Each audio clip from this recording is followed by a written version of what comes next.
बिस्मिल्लाहिर्रहमानिर्रहीम। अस्सलामु अलैकुम वरहमतुल्लाहि वबरकात। शर्त हार पर लगी हो तो जीतना आसान है, मगर उस जीत को फ़तह तसव्वुर करना एक और शिकस्त। हम मशरूत ज़िंदगियाँ जीना सीख गए हैं या ज़िंदगी ही शर्त बन चुकी है कि जो चाहे उसे जीत ले। कम अज़ कम सियासत के मैदान में मशरूत कामयाबियाँ सियासी जमातों की ज़रूरत बन चुकी हैं। कभी मसलहत, कभी मफाद और कभी समझौता। मज़ाहमत फ़कत खुद से और मफाहमत अपने मफादात से। क्या बदला है? क्या बदलेगा? कौन बदलेगा? शिकवा किससे करें?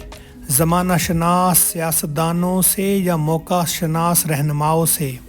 इस्टेब्लिशमेंट तो गोया ऐसी न्यूट्रल हुई कि अब मज़ीद एतदाल की ज़रूरत ही न रही।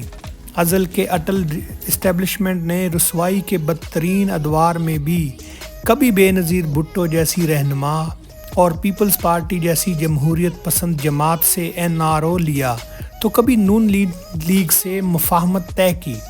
ताहम नून लीग की इस्टेब्लिशमेंट आशनाई मोतबर रही और वो 97 के बाद 2013 में भी भारी अक्सरियत के इल्ज़ामात से मुस्तफ़ीज़ हुई। धांधली के इल्ज़ामात तब भी लगे और वाज़े अक्सरियत की ख्वाहिश भी तकमील को पहुंची। 2018 के इंतखाबात तो बंद आंखों से भी नज़र आते रहे। इस्टेब्लिशमेंट तहरीक इंसाफ को इस कदर खुली हमायत में सामने लेकर आई कि कोई पर्दा ना रहा। कभी नून लीग की एक विकेट गिरी, कभी दूसरी। जनूबी महाज की तो सराइकी बेल्ट की सारी क़यादत तहरीक इंसाफ की झोली में आ गिरी। गले में लटकने वाला एक झंडा और उसके पीछे नजर आने वाला डंडा बिलाखिर सियासी विकटों का निशान बन गया। और यूं इंतखाबात से कबल सियासी वफादारियों की सूरत इंतखाबी धांधलियों का आगाज़ हुआ। बात यहाँ तक रहती तो दुरुस्त था। अदलिया के महाज पर भी एक तरफ सदाकत और अमानत की असनाद तो दूसरी तरफ नाअहलियत की तलवार चलाई जाती रही। नवाज शरीफ इस्टेब्लिशमेंट के कहर का निशाना बने, जबकि तहरीक इंसाफ फ़ायदा उठाती रही। नून लीग के सियासी मुखालफीन को गिरफ्तार किया जाता रहा और तहरीक इंसाफ के लिए रास्ता हमवार किया जाता रहा। सादा अक्सरियत मांगे तांगे की हुकूमत तो तश्कील पाई, मगर ये दोस्ती भी दवाम न पा सकी। तहरीक इंसाफ मुक़्तदरा के गले में ऐसी पड़ी कि कभी भुलाई न जा सकेगी। 9 मई के वाक़यात के बाद हालात यकसर तब्दील हो गए हैं। मुक़्तदरा गैर सियासी से सियासी हुई, नहीं समझ आता कि कसूरवार कौन है।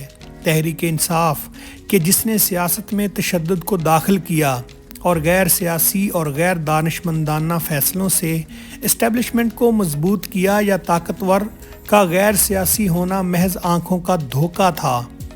अब बहरहाल इस्टेब्लिशमेंट माजी से कहीं ज़्यादा मजबूत और ताकतवर है कि अब आँख के तारों को भी बोलने की मशरूत इजाज़त होगी।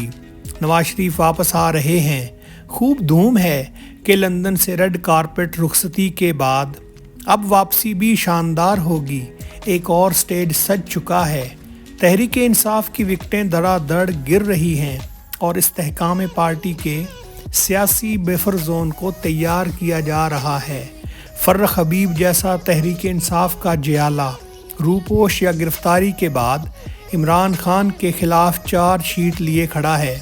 फर्रुख हबीब को ज़माना तालिब इल्मी से तहरीक इंसाफ से जुड़े देखा और जिस तरह फर्रुख ने सियासत में जद्दोजहद और नज़रियाती वाबस्तगी को ओढ़ना बिछौना बनाया, उसकी मिसाल कम ही मिलती है। ऐसे कारकुन जब ला ताल्लुकी का इजहार करें तो समझ लें कि नज़रिया अपनी मौत आप मर गया है। क्या बदला है?